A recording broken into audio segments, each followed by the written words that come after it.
साथियों, आज मेरा विषय वीर सावरकर एवं उससे संबंधित घटनाएं हैं। मेरे इस वक्तव्य को सुनने वाले एवं देखने वाले सभी विद्वजन को मेरा नमस्कार। वास्तव में वीर सावरकर को जानने के लिए यदि पुस्तकों का सहारा लिया जाता है तो पता चलता है कि जिस व्यक्तित्व का प्रभाव भारत की स्वतंत्रता एवं स्वतंत्रता संग्राम पर स्पष्ट रूप में देखने को मिलता है, उनका परिचय आज भारतीय पाठ्य पुस्तकों में लगभग नगण्य सा दिखता है। अब इस वक्तव्य को मेरे तरफ से एक ओर उनके विशाल क्रांतिकारी व्यक्तित्व को दिखाने का प्रयास किया गया है और दूसरी ओर उन तथ्यों की तरफ ध्यान आकर्षित करने का प्रयास किया गया है जिन इतिहासकारों के अनभिज्ञता एवं कुंठित मानसिकता के कारण वीर सावरकर को छोटा दिखाने का प्रयास किया गया है। उस परम राष्ट्रभक्त एवं अखंड भारत के उपासक को स्वाधीन भारत की सरकार ने भी वह सम्मान नहीं दिया जिनके हाथ में सत्ता आ गया था, बल्कि आलोचना ही किया। महाराष्ट्र या तत्कालीन नाम बंबई प्रांत के जिला नासिक के एक गांव भंगूर में विनायक दीक्षित सावरकर नामक एक व्यक्ति रहते थे। इनके दो पुत्र थे, एक का नाम महादेव सावरकर था और दूसरे वीर सावरकर के पिता दामोदर पंत सावरकर थे। पिता दामोदर पंत सावरकर एवं माता राधाबाई के घर 28 मई 1883 को वीर सावरकर का जन्म हुआ था। इनके कुल 5 भाई एवं 2 बहनें थे, जिनमें से 2 भाई एवं एक बहन की अल्पायु में ही मृत्यु हो गई थी। बचे हुए भाई बहन में सबसे बड़े भाई गणेश सावरकर, दूसरा वीर सावरकर और जिनका नाम तात्या था, एवं तीसरा नारायण दामोदर सावरकर थे। उनकी एक बहन भी थी जिसका नाम मैनाबाई था। माता पिता दोनों ही अपने बच्चे को रामायण, महाभारत आदि की कथाओं के साथ ही महाराणा प्रताप, गुरु गोविंद सिंह, छत्रपति शिवाजी आदि ऐतिहासिक महापुरुषों की वीरतापूर्ण कथाएं भी सुनाया करते थे। ये सभी भाई बहन काफी वीर स्वभाव के थे। इस पूरे परिवार में हिंदुत्व के प्रति एक सम्मान की भावना का उदय हुआ और सभी भाई बहन हिंदू राष्ट्र की स्थापना का एक स्वप्न देखने लगे। मगर कुछ दुखद पहलू थे वीर सावरकर के जीवन में, उसे भी समझना आवश्यक है। 1892 में जब सावरकर 9 साल के थे, इनकी माता राधाबाई का हैजे की महामारी से देहांत हो गया। 1893-95 में समस्त देश में हिंदू मुस्लिम दंगे हुए। इसमें हिंदुओं को मारा गया और जितनी राजनेता मुंह खोलते थे सभी हिंदुओं के विरोध में तो नहीं थे, पर हिंदुओं के दुखद पक्ष को सामने भी नहीं रखते थे। तात्या को यह बहुत खराब लगता था। उनका मानना था कि सभी इंसान हैं, चाहे वो हिंदू हो मुसलमान हो, जिसकी गलती है उसका विरोध करना चाहिए, और वो काफी निर्णय हुए। इसी प्रकार की यह घटना थी 1897 में पूना में प्लेग फैला। प्लेग प्रसार को रोकने के लिए अंग्रेज अधिकारी भारतीयों के घरों में घुसकर औरतें एवं छोटी बच्चियों के साथ दुर्व्यवहार करते थे। मिस्टर रैंड और मिस्टर आयर्स नामक प्लेग अधिकारी इस दुर्व्यवहार से पूरे पूना वासी बहुत क्षुब्ध थे, जिनके विरोध करने की हिम्मत किसी को नहीं थी। खास करके वहां उस समय के जो राजनेता थे उनको तो हरगिज नहीं था, लेकिन वीर सावरकर ने इसका विरोध किया। लोकमान्य तिलक ने अपने पत्र केसरी के लेख के माध्यम से विरोध करने का प्रयास किया, लेकिन इसका कोई फायदा नहीं हुआ। इसी समय 22 जून को महारानी विक्टोरिया के राज्याभिषेक की हीरक जयंती मनाई गई, जिसे सामान्य जनता पसंद नहीं कर रही थी। इसी जयंती में चापेकर बंधुओं ने रैंड एवं आयर्स की हत्या कर दी। चापेकर बंधुओं को सजा हुई ही, तिलक को भी केसरी के लेख के लिए सजा दी गई। चूंकि तिलक को सजा दी गई थी, इसलिए सावरकर काफी दुखी हुए थे। इसी प्लेग के पिता दामोदर सावरकर की 1892 में मृत्यु हो गई। रैंड एवं आयर्स की दुर्व्यवहार, तिलक को सजा एवं पिता की मृत्यु ने वीर सावरकर को तोड़कर रख दिया।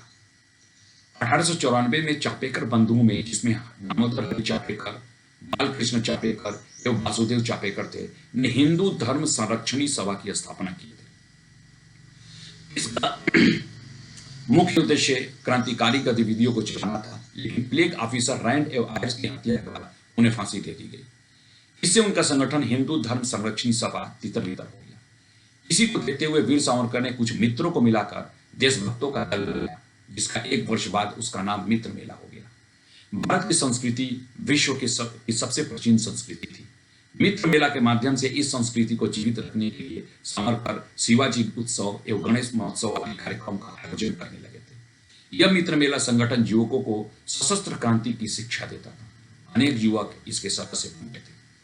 22 जनवरी 1901 को इंग्लैंड की महारानी विक्टोरिया का देहांत हो गया। आश्चर्य था कि समस्त भारत में कांग्रेसियों ने शोक सभा आयोजित की। इसी प्रकार जब एडवर्ड सप्तम का राज्याभिषेक हुआ, तो भी भारत में स्थान स्थान पर कांग्रेसियों द्वारा उत्सव मनाया जाने लगा। इस मानसिक दास्ता से वीर सावरकर काफी क्षुब्ध हुए और इसी मित्र मेला संगठन के माध्यम से उन्होंने सामान्य जनता को दासता की मनोवृत्ति से निकालने का आह्वान किया। जब इंग्लैंड के सम्राट एडवर्ड सप्तम का राज्याभिषेक किया गया, तब सावरकर पहले व्यक्ति थे जिन्होंने इसके विरोध में भारत की स्वतंत्रता की मांग की। 15 अगस्त 1983 के ऑर्गेनाइजर पत्र लिखता है कि वह समय था जब Congress God save the king का जय घोष कर रही थी, जबकि सावरकर स्वतंत्र लक्ष्मी की जय बोल रहे थे। यही मित्र मेला संगठन और आक्रामक होकर के और बड़ा होकर के और थोड़ा फैल करके अभिनव भारत सोसाइटी के नाम से प्रसिद्ध हो गया। इसका मुख्य उद्देश्य युवकों को, यंग लोगों को, नवयुवकों को सशस्त्र क्रांति के लिए तैयार करना था। इसके सभी सदस्यों की वो प्रतिज्ञा लेनी पड़ती थी। वो काफी महत्वपूर्ण था, सोचने लायक है, समझने लायक है। इसको छत्रपति शिवाजी के नाम पर, अपने पावन धर्म के नाम पर एवं अपने प्रिय देश एवं उनके पूर्वजों के नाम पर शपथ लेता हूं कि मैं मरते दम तक अभिनव भारत के नियमों का पूर्णतः पालन करूंगा एवं अपने राष्ट्र की पूर्ण स्वतंत्रता के लिए अंतिम सांस तक संघर्ष करता रहूंगा। उन्होंने इस संगठन का लक्ष्य भी बताया था कि जिस प्रकार शिवाजी ने मुगल साम्राज्य का अंत किया, जिस प्रकार सदाशिवराव भाऊ ने मुगल सिंहासन को चकनाचूर कर दिया, उसी प्रकार अंग्रेजों के अत्याचारी साम्राज्य को चकनाचूर करके एक स्वतंत्र हिंदू साम्राज्य की स्थापना करना हम सबका लक्ष्य होगा। यह अपने आप में काफी महत्वपूर्ण था, क्योंकि इस उद्देश्य की पूर्ति के लिए क्रांतिकारियों को इकट्ठा करना उस समय काफी खतरे का काम था। वीर सावरकर की प्रारंभिक शिक्षा भंगूर, जो कि नासिक का ही एक जिला था, वहां से हुआ था। बाद में चल करके 1902 में पूना के फर्गुसन कॉलेज में उन्होंने प्रवेश लिया।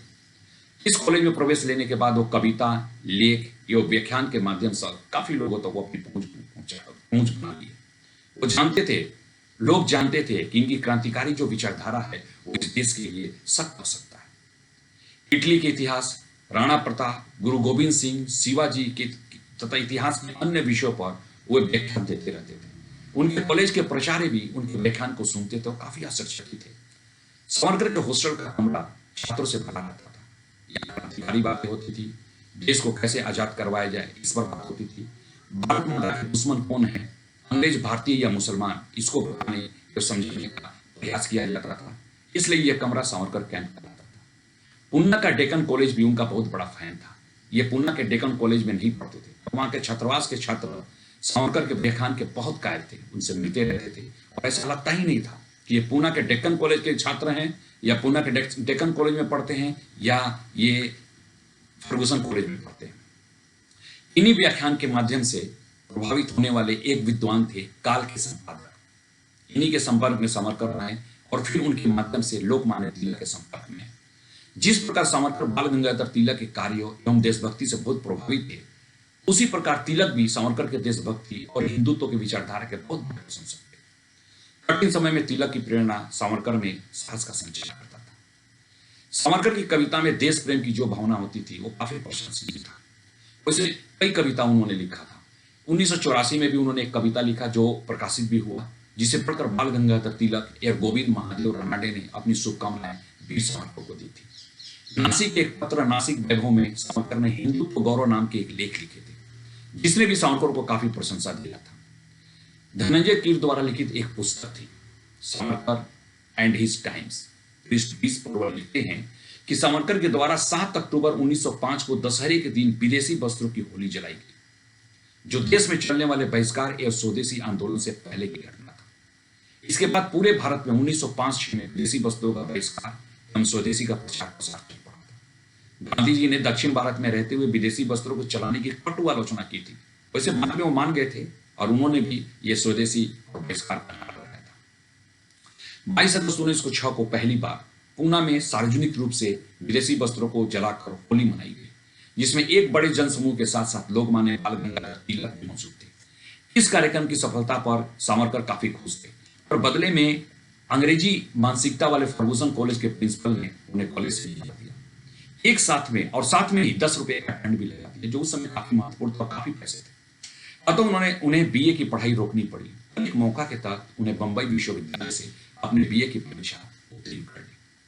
बीए की परीक्षा पास करके वीर सावरकर कानून या एसडी का अध्ययन करने के लिए लंदन जाना चाहते थे। ऐसी आवश्यकता थी जिसको उनके ससुर रामचंद्र त्र्यंबक ने की मदद से 2000 रुपए तो इकट्ठे कर पाए, लेकिन आगे की पढ़ाई के लिए और पैसे की जरूरत थी, जिसकी पूर्ति के लिए बाल गंगाधर तिलक ने काफी महत्वपूर्ण समय पर महत्वपूर्ण मदद की। श्याम जी कृष्ण वर्मा एक क्रांतिकारी नाम है, आप सभी जानते होंगे, जो लंदन में रहते थे। उन्होंने वहां क्रांतिकारियों एवं अन्य भारतीयों की मदद के लिए इंडिया हाउस की स्थापना की है। एक इंडियन सोशलिस्ट नामक पत्र भी निकालते थे। वे इस हाउस के माध्यम से जरूरतमंद भारतीय छात्रों को छात्रवृत्ति भी देते थे और उनकी मदद भी करते थे। बाल गंगाधर तिलक ने श्यामजी कृष्ण वर्मा से वीर सावरकर को एक छात्रवृत्ति देने की सिफारिश की, जिसके लिए श्यामजी कृष्ण वर्मा तैयार हो गए। वे वीर सावरकर के कार्यों और रचनाओं से पहले परिचित हो चुके थे और वे जानते थे कि यह छात्रवृत्ति सही मामले में सही छात्रों को मिल रहा है। 1906 में वीर सावरकर लंदन बैरिस्टर बनने के लिए गए और छात्रवृत्ति भी इसी के लिए पा रहे थे। और उन्होंने इतिहास पढ़ना, उनको इतिहास पढ़ने का बहुत शौक था। उस समय उन्होंने 2 पुस्तक भी लिख दिए, मैजनी की जीवनी एवं सिखों का स्फूर्तिदायक इतिहास। एक अन्य ग्रंथ भी उन्होंने लिखा था जो काफी हंगामा खड़ा हुआ। उस पुस्तक पर 1857 का स्वतंत्रता समर। इस पुस्तक ने भारत के इतिहास लेखन को प्रभावित किया। इसमें उन्होंने बताया कि 1857 का विद्रोह, षड्यंत्र, बगावत, लूट या गदर नहीं था, बल्कि प्रथम स्वतंत्रता संग्राम था, जिसमें भारत के सभी वर्गों ने हिस्सा लिया, चाहे वो सैनिक हो, रजवाड़े हो, जमींदार हो, गवैये हो, सामान्य जनता हो या औरतें हो, सभी ने खुलकर भाग लिया था। सावरकर की लेखनी अंग्रेजी सत्ता के विरोध में तो था ही, साथ ही स्वतंत्रता के लिए प्रथम बिगुल को भी प्रमाणित कर रहा था। 1907 में यह पुस्तक सबसे पहले मराठी में छपा। बाद में अंग्रेजी में छपने के पहले ही इस पर बैन लगा दिया। काफी प्रयास के बाद हॉलैंड से इसकी प्रति छपी, जिस पर भी प्रतिबंध लगा दिया गया। अंग्रेजी में दूसरा संस्करण मैडम भीखाजी कामा एवं लाला हरदयाल ने छपाया था। बाद में इसका एक तीसरा संस्करण भी छपा था, जिसे आप सभी जानते हैं, पंजाब के महान क्रांतिकारी भगत सिंह ने छपाया था। कहा जाता है कि उस समय इसकी एक प्रति 300 रुपये में छपा था, 300 रुपये में बिका था। वीर सावरकर भगवान राम के बहुत बड़े भक्त थे। उन्होंने इंग्लैंड में भी राम जन्मोत्सव मनाते थे। इस अवसर पर उन्होंने बहुत महत्वपूर्ण बात कही, यदि मैं इस देश का अधिनायक होता, निरंकुश शासक होता, तो सर्वप्रथम मैं वाल्मीकि रामायण को जब्त करने का आदेश देता, क्योंकि जो व्यक्ति रामायण को पढ़ा है वह न तो किसी दूसरे ईश्वर के सामने सिर झुकाएगा और न ही हिंदुत्व को छोड़ सकता है। रामायण में उल्लेखित लोकतंत्र की कहानी किसी व्यक्ति को देश का प्रहरी, प्रेरक तथा निर्माता बना देता है। जब तक रामायण है तब तक इस देश में कोई अधिनायक नहीं बन सकता। रामायण की यह व्याख्या अपने आप में काफी महत्वपूर्ण है। पूरे रामायण के कंक्लूजन को उन्होंने आज स्वतंत्रता के समय में लोगों के सामने रख दिया। सामान्यतः नासिक वह स्थान बताया जाता है जहां शूर्पणखा की नाक काटी गई थी। अतः भारतीय संस्कृति के आधारभूत ऐतिहासिक ग्रंथ पर आधारित रामलीला के माध्यम से इन्होंने ब्रिटिश साम्राज्य के नाक काटने को दिखाया करते थे। ब्रिटिश साम्राज्य का नाक कटा हुआ है और इसको वो मंच पर दिखाया करते थे। अंग्रेज इस बात से काफी जला करते थे, भारतीय धर्म से जुड़े होने के कारण ना कुछ कर पाते थे ना कुछ कह पाते थे। लेकिन वीर सावरकर के दिलो दिमाग पर अंग्रेज जिस तरह खलनायक की तरफ बैठे थे, वो सावरकर की देशभक्ति, वो स्वदेशी को दर्शाता था। वीर सावरकर एक महत्वपूर्ण शिष्य पंजाब के मदन लाल ढींगरा थे। जब मदन लाल ढींगरा पंजाब से लंदन पहुंचे तब उन्होंने वीर सावरकर के बारे में बहुत कुछ सुन रखा था। वे उनके साथ काम करना चाहते थे, लेकिन ढींगरा का व्यक्तित्व तो काफी रहस्यमय सा लगता था। साथ ही अमृतसर के एक ब्रिटिश राजभक्त के पुत्र थे, इसलिए उन पर डाउट करना सही था। ढींगरा लंदन में तो चले गए, क्या करते थे, क्या सोचते थे, उनका उद्देश्य क्या था, वे चाहते क्या थे, कुछ भी पता नहीं चल पाता था। लेकिन वे सावरकर से मिलना चाहते थे, उनके साथ काम करना चाहते थे। जब ढींगरा वीर सावरकर के पास उनके साथ काम करने के लिए निवेदन करने के लिए पहुंचे, तब सावरकर ने परीक्षा लेने के क्रम में अचानक एक छुरी से उनके हाथ पर मार दिया। ढींगरा का हाथ जख्मी हो गया, खून बहने लगा, पर आश्चर्य था कि ढींगरा ने न तो उफ किया और न ही किसी प्रकार से विचलित हुआ। सावरकर भी प्रभावित हुए और काफी सोच समझकर सावरकर ने उन्हें अपने साथ काम करने के लिए अनुमति दे दी। इस प्रकार इंडिया हाउस की तर्ज पर कर्नल वायली ने लंदन में ही इंडिया ऑफिस नामक एक अन्य संस्था की स्थापना की। यह वही कर्जन वायली था जिसने भारत के विरोध में बहुत से काम किए थे। वहां इसने लंदन में इंडिया ऑफिस नामक एक संस्था की स्थापना की। यह संस्था भारतीयों से सहानुभूति तो दिखाती थी, पर कई तरह की सुविधाएं देती थी। सहानुभूति के साथ साथ सुविधाएं भी देती थी, पर उसका उद्देश्य भारतीय क्रांतिकारियों पर नजर रखना एवं उनकी जासूसी करना था। सावरकर के शिष्य बनने के बाद मदन लाल ढींगरा कर्जन वायली के इंडिया ऑफिस के सदस्य भी बन गए। फिर डाउट उन पर बढ़ने लगा, ढींगरा क्या कर रहे हैं, नहीं कर रहे हैं, किसी को पता नहीं चल पाता था। वे अब सावरकर के इंडिया हाउस जानने के बजाय कर्जन वायली के इंडिया ऑफिस में जाना ज्यादा पसंद करने लगे। भारतीय लोग उन्हें देशद्रोही समझने लगे। वीर सावरकर पर भी उंगली उठने लगी, कैसे व्यक्ति को उन्होंने शिष्य बना दिया। तो उन पर भी ढींगरा को लेकर के जो बातें हो रही थी, इससे वीर सावरकर भी दुखी थे, लेकिन वो निश्चिंत थे कि कहीं ना कहीं वो गलत चयन नहीं कर सकते। 1 जुलाई 1909 को इंपीरियल इंस्टीट्यूट के जहांगीर हॉल में ढींगरा ने करजनवाली की गोली मारकर हत्या कर दी। तब वीर सावरकर से संबंधित क्रांतिकारियों को समझ आया कि रहस्यमय ढींगरा कोई रहस्यमय नहीं बल्कि देश का देशभक्त है, भारत का देशभक्त है, जो कभी भी गद्दार नहीं हो सकता। भारत को शक था कि करजनवाली की हत्या में वीर सावरकर का भी हाथ हो सकता है, क्योंकि मदनलाल ढींगरा उनके शिष्य थे, उनसे मिलते रहते थे। इस आधार पर सावरकर को तो गिरफ्तार कर लिया गया, पर प्रमाण के अभाव में उन्हें पुलिस के द्वारा छोड़ देना पड़ा। ढींगरा को गिरफ्तार पर 16 अगस्त 1909 को फांसी दे दी गई। एक तरफ इस कार्य से लंदन एवं भारत में रहने वाले क्रांतिकारी बहुत खुश थे, तो दूसरी ओर भारत एवं लंदन में कुछ भारतीय अंग्रेजों ने करजनवाली की हत्या की निंदा की और ढींगरा को इस पर कई तरह से रोकने का सावरकर ने कोशिश किया। भारत में तो कोशिश नहीं कर सकते थे, भारत नहीं आ सकते थे क्योंकि वो लंदन में थे। लंदन में भी लोगों ने, कांग्रेसियों ने इस तरह के कई आयोजन किए और वो उन पर कई तरह के आक्षेप भी लगाए। वीर सावरकर इसका विरोध किए और इस विरोध के दौरान उनकी कई बार हाथापाई भी हुई। एक और घटना के अनुसार भारत में 21 दिसंबर 1909 को लक्ष्मण कान्हेरे ने एक अंग्रेज अधिकारी जैक्सन को गोली मारकर हत्या कर दी। जिस पिस्तौल से हत्या की गई थी उस पिस्तौल को वीर सावरकर ने लंदन से भेजा था। अंग्रेजों के साथ झगड़ा करने के कारण, लक्ष्मण कान्हेरे को पिस्तौल भेजने के कारण, ब्रिटिश शासन का विरोध करने के कारण सावरकर को 1910 में मार्च 1910 में लंदन के विक्टोरिया स्टेशन पर गिरफ्तार कर लिया गया। उन पर केस चला, लेकिन यह केस लंदन सरकार लंदन में नहीं चलाना चाहती थी क्योंकि समाचार पत्र उसको स्थान दे देते थे। इसलिए उसको भारत भेज करके इसी रूप में उन पर केस चलाना चाह रही थी। लेकिन प्लान गवर्नमेंट के अनुसार यह प्लान बना कि इनको भारत भेजा जाएगा और 1 जुलाई 1910 को उन्हें भारत भेजने के लिए एक जहाज जिसका नाम था मोरिया, उस जहाज से लंदन के तट से गुजरते हुए उनको भारत भेजने का प्लान था। अभी प्लान के अनुसार जहाज में ही वीर सावरकर जब लंदन के तट पर पहुंचे तो शौचालय गए और खिड़की से छलांग लगाकर समुद्र में लंबी तैराकी कर फ्रांस की धरती पर पहुंच गए। ये वो फ्रांस था जो इंग्लैंड के अगेंस्ट था। प्लान के अनुसार श्याम जी कृष्ण वर्मा एवं उनके साथी क्रांतिकारी जो साथी थे वो उन तक पहुंचना था और उन्हें बचाकर लेकर के भाग जाना था, पर उन लोगों को किसी तरह से 15 मिनट का लेट हो गया। परिणाम स्वरूप फ्रांस की जनता ने सावरकर को, फ्रांस की पुलिस ने सावरकर को गिरफ्तार कर लंदन की पुलिस को सौंप दिया। इंग्लैंड के विरुद्ध फ्रांस के होने के बावजूद भी उसने लंदन पुलिस को सौंप दिया। इसकी फ्रांस को भी काफी बेहतरी सहनी पड़ी थी। अब इनका केस अंतर्राष्ट्रीय होने के कारण इनका केस अंतर्राष्ट्रीय न्यायालय हेग में चला, क्योंकि इसमें कई देशों को इन्वॉल्वमेंट हो चुका था। अब वो पहले भारतीय राजनीतिक कैदी थे जिनका मुकदमा अंतर्राष्ट्रीय न्यायालय में हुआ था। उन्हें भारत लाया गया और भारत में ही उन्हें कई तरह के केस चलाए गए, विशेष रूप से 2 केस चलाया गया। एक केस 24 दिसंबर 1910 के 10 में हुआ, जिसमें विद्रोह करने, बम पिस्तौल रखने एवं क्रांतिकारियों को प्रशिक्षण देने के आरोप में 25 साल का आजीवन कारावास और संपत्ति जब्त के आदेश दिए गए। 30 जनवरी के दूसरे मुकदमे के फैसले में पुनः आजीवन कारावास का सजा दिया गया, जो जैक्सन की हत्या से संबंधित था। 25 वर्षों के 2 आजीवन कारावास, 50 सालों के कारावास की कठोर सजा दी गई। सजा के बाद उन्हें पहले Dongri jail, Byculla jail, Thane jail में रखा गया और बाद में 4 जुलाई 1911 को अंडमान के जेल में भेज दिया गया। अंडमान जेल का जेलर एक आयरिश था जिसका नाम बॉरी था। वीर सावरकर के बारे में बहुत कुछ जानता था। लंदन में रहना, क्रांतिकारी गतिविधियों को चलाना, मोरिया जहाज से भागकर फ्रांस पहुंच जाना, आदि बातों से परिचित था। अंडमान की जेल में जब दोनों का आमना सामना हुआ तो वारी ने बताया, यदि तुम मार्सेल्स की तरफ भागने का प्रयास करोगे तो भयंकर संकट में फंस जाओगे।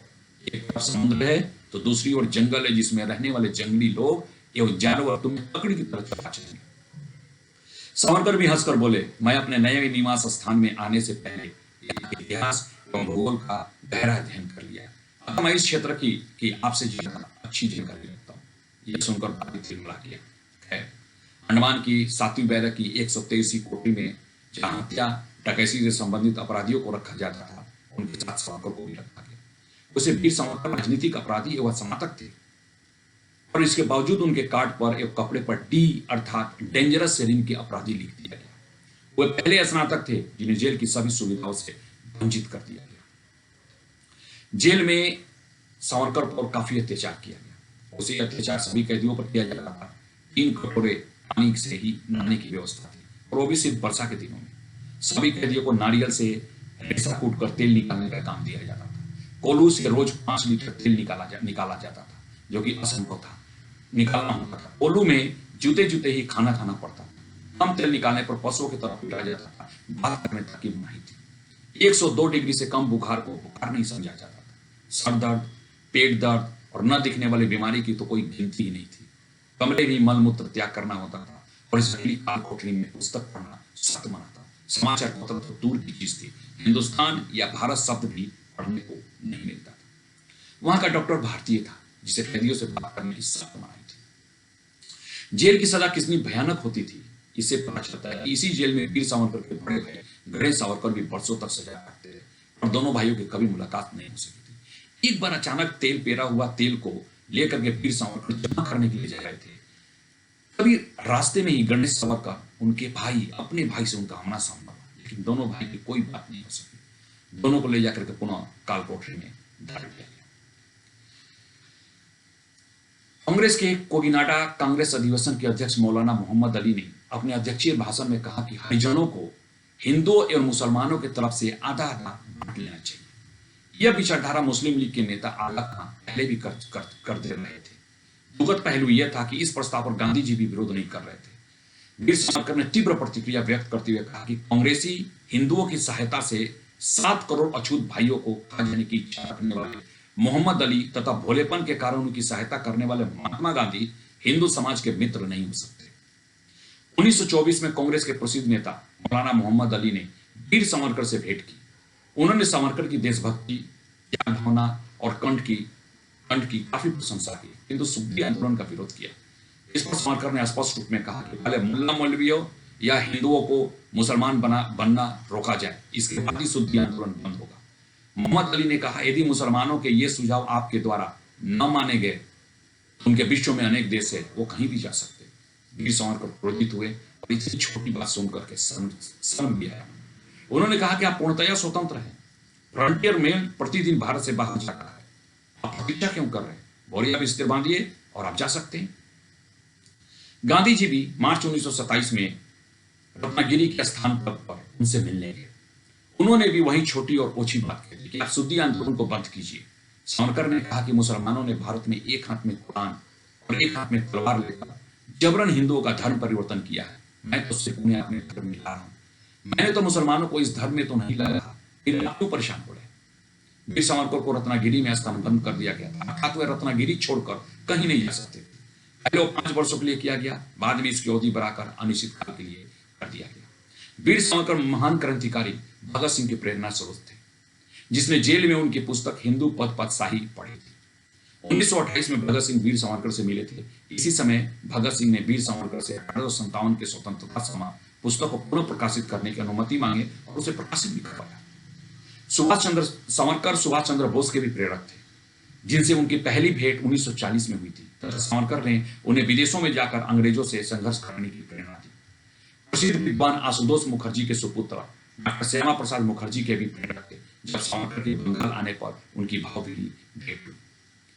राष्ट्रीय स्वयंसेवक संघ के संस्थापक डॉक्टर केशवराव बलिराम हेडगेवार वीर सावरकर से अच्छी तरह परिचित थे, और वो भी सावरकर से मिलने रत्नागिरी गए। उनसे मिलने के लिए इस समय वे राष्ट्रीय स्वयंसेवक संघ के स्थापना नहीं किए थे। डॉक्टर हेडगेवार ने सावरकर से हिंदुओं का कोई राष्ट्रीय संगठन बनाने के विषय में विचार विमर्श कर रहे थे, तो सावरकर इस योजना से अत्यंत प्रसन्न हुए और उन्होंने डॉक्टर हेडगेवार को इस कार्य के लिए अपना पूर्ण समर्थन देने का वचन दिया और कहा भी कि डॉक्टर साहब, आप जैसे व्यक्ति को इस देश की सख्त जरूरत है। आरएसएस की स्थापना के कई साल बाद रत्नागिरी से मुक्ति के बाद सावरकर ने 12 दिसंबर 1937 को नागपुर में राष्ट्रीय स्वयंसेवक संघ के शिविर में गए। केवल हिंदू युवकों को संस्कृति की जानकारी के साथ ही शस्त्र चलाने का प्रशिक्षण देने की बात कही। इसके बाद उन्होंने संघ के कई कार्यक्रमों में हिस्सा लिया। वैसे यह सच्चाई है कि बंटवारे के समय यदि सावरकर नहीं होते तो अमृतसर एवं कलकत्ता पाकिस्तान में होता। प्रोफेसर सतीश चंद्र मित्तल अपनी पुस्तक राष्ट्रीय चैतन्य के प्रकाश में भारत का स्वतंत्रता संघर्ष में लिखते हैं कि सावरकर ने ही लॉर्ड माउंटबेटन को मजबूर किया कि उस जिले को यानी कि अमृतसर और कलकत्ता को भारत में रहने दिया जाए। एक बात और कहना चाहता हूं कि यदि आरएसएस या आरएसएस के दयाजी दामी या ठाकुर राम सिंह जी नहीं होते तो भारत में आने वाले पाकिस्तान के हिंदू शरणार्थियों को शायद जिंदा ही मार दिया जाता। अब पुणे आते हैं वीर सावरकर पे। 1937 के चुनाव में के बाद एक व्यक्ति मंत्री बने थे, वो थे लोकशाही स्वराज्य दल के नेता जमुना दास मेहता। इन्हीं के प्रयास से वीर सावरकर रत्नागिरी से मुक्त कर दिए गए थे। स्थानबद्धता से मुक्ति के बाद 1937 से 1943 तक वीर सावरकर ने भारतवर्ष के विभिन्न राज्यों का भ्रमण किया और सबसे पहले वो दिल्ली गए, फिर कानपुर पहुंचे जहां तात्या टोपे ने अंग्रेजों को परास्त किए थे। वे कलकत्ता गए जहां हिंदू महासभा का अधिवेशन हुआ। 1948 में महात्मा गांधी की हत्या के बाद उन्हें गिरफ्तार कर लिया गया था और अदालत ने उन्हें किसी षड्यंत्र का दोषी नहीं पाया। उनके मन में एक व्यक्ति के रूप में गांधी जी के प्रति कोई द्वेष भावना नहीं था, लेकिन गांधी जी के कुछ गलत निर्णयों का उन्होंने जमकर विरोध किया। भारत में हिंदू राष्ट्र की राजनीतिक विचारधारा सामने है, जिसमें हिंदुत्व के विकास करने के लिए बहुत बड़ा श्रेय सावरकर हो जाता है। महान क्रांतिकारी, चिंतक, सिद्धांत लेखक, कवि, वक्ता, दूरदर्शी राजनेता वीर सावरकर एक ऐसे इतिहासकार भी थे जिन्होंने हिंदू राष्ट्र के विजय के इतिहास को प्रमाणिक ढंग से लिपिबद्ध किया। अंत में कुछ बातें समझ लेने का है। ये पहले व्यक्ति थे जो लंदन में जाकर क्रांतिकारी आंदोलन को संगठित किया। इसी कृष्ण वर्मा पहले बना चुके थे। इसी प्रकार ये पहले व्यक्ति थे जिनको सरकारी सहायता प्राप्त विद्यालय से हटाया गया था। ये पहले व्यक्ति थे जिन्होंने विदेशी वस्त्रों की होली जलाई थी। वे पहले व्यक्ति थे जिन्होंने देश की स्वतंत्रता की मांग की एवं 1957 को पहला स्वतंत्रता संग्राम की संज्ञा की। धनंजय कीर लिखते हैं कि वे पहले व्यक्ति थे जिनकी पुस्तक प्रकाशित होने से पूर्व ही प्रतिबंधित कर दिया गया था। वे पहले व्यक्ति थे जिन्होंने 1857 की स्वतंत्रता की स्वर्ण जयंती लंदन में मनाई। सावरकर पहले व्यक्ति बैरिस्टर थे जिनकी लॉ की डिग्री राजभक्ति की शपथ नहीं लेने के कारण छीन ली गई थी। वे पहले व्यक्ति थे जिनको ब्रिटिश म्यूजियम पुस्तकालय में पढ़ने से रोका गया था। अगर कहा जाए कि 23 वर्षीय सावरकर पहले भारतीय थे जिन्होंने लगभग 1500 ग्रंथों का अध्ययन किया तो कोई अतिशयोक्ति नहीं होगी। वे पहले राजनीतिक कैदी थे जिनका मुकदमा हेग की अंतर्राष्ट्रीय न्यायालय में हुआ था। वे पहले भारतीय थे जिन्हें एक बार नहीं बल्कि 2 बार 25-25 वर्षों का आजीवन कारावास की सजा दी गई। वे ऐसे पहले व्यक्ति थे जिन्हें बीए की डिग्री होने पर जेल की सभी आवश्यक सुविधाओं से वंचित कर दिया गया था। जब इंग्लैंड के सम्राट एडवर्ड सप्तम का अभिषेक किया गया तब सावरकर पहले व्यक्ति थे जिन्होंने इसके विरोध में भारत की स्वतंत्रता की मांग की। 15 अगस्त 1983 के द ऑर्गेनाइजर पत्र लिखता है कि वो समय था जब Congress God save the king का जयघोष कर रही थी, जबकि सावरकर स्वतंत्र लक्ष्मी की जय बोल रहे थे। वीर सावरकर की जेल जीवन में इतना कष्ट झेले थे कि इससे इतने जीवन भर नहीं उबर सके। जब पंसिल का नारा देने वाले हिंदी चीनी भाई भाई की पुकार करने वाले चीनियों ने भारत पर आक्रमण किए तो मानसिक रूप से सहन नहीं कर सके। अंततः 26 जनवरी 1966 को वे अचेत होकर गिर पड़े और इसके बाद उन्होंने आंख नहीं खोली। आप सभी को नमस्कार।